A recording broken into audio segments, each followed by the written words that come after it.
Another topic that caught my eye this week was the National Education Union saying that schools should teach social justice and black history across the whole UK national curriculum.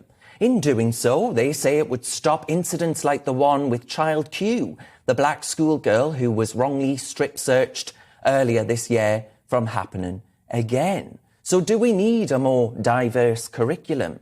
Here to discuss this issue, I'm joined by social policy analyst Dr. Rakib Ehsan and Elliot Reid, the founder of blackhistory.school. Rakib, thank you for your company. Do we need a more diverse curriculum? Is this going to stop incidents like Child Q, for example, from actually happening? I think that in modern day Britain it's very important that our schools act as intergroup hubs of cultural exchange. I think that is very important. But ultimately, when it comes to British education, I want to see more of a focus on hard skills. I think that our maths, literacy, and all the rest of it, I think we need to focus on improving those standards. Now, of course, you want schools to be hubs of inclusive learning, and you want students to be able to develop their knowledge in a safe manner. My issue is more that I don't want what I would consider to be contested theories to be presented as fact in our classrooms. And we have seen politicians suggest that is taking place in schools within England in particular.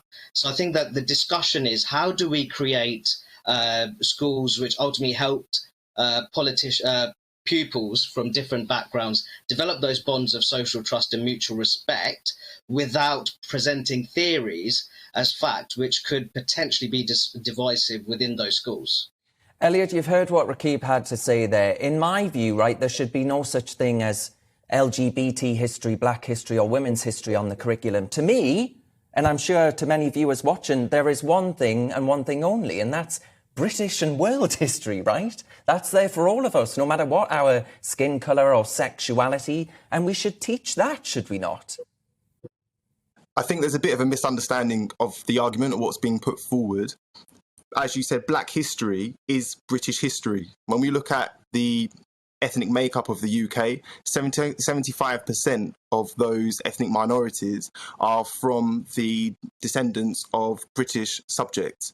Now, I've done a little bit of my own research and I've looked at the past papers that have been presented by AQA and EdExcel, and despite the national curriculum stating that it is important to understand the individuals and the makeup of individuals who have created life in Britain as we know it, despite them saying it's important to teach that, there's absolutely no concrete matter in teaching children as to how the descendants of British subjects have created Britain as we know it today. And that's an issue, because when it comes to children's psychology, it's been documented ever since the early psychologists such as Sigmund Freud, Carl Jung, Joseph Campbell, that children or people need a hero story to step into. They need to be able to see the reflection of themselves in the development of society.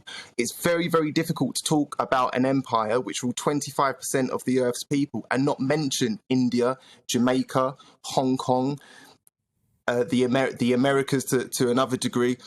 It's children are being robbed of a much better education which explores economic contributions, ethical, moral contributions which have created Britain as we know it today. So yes, 100% black history should be taught.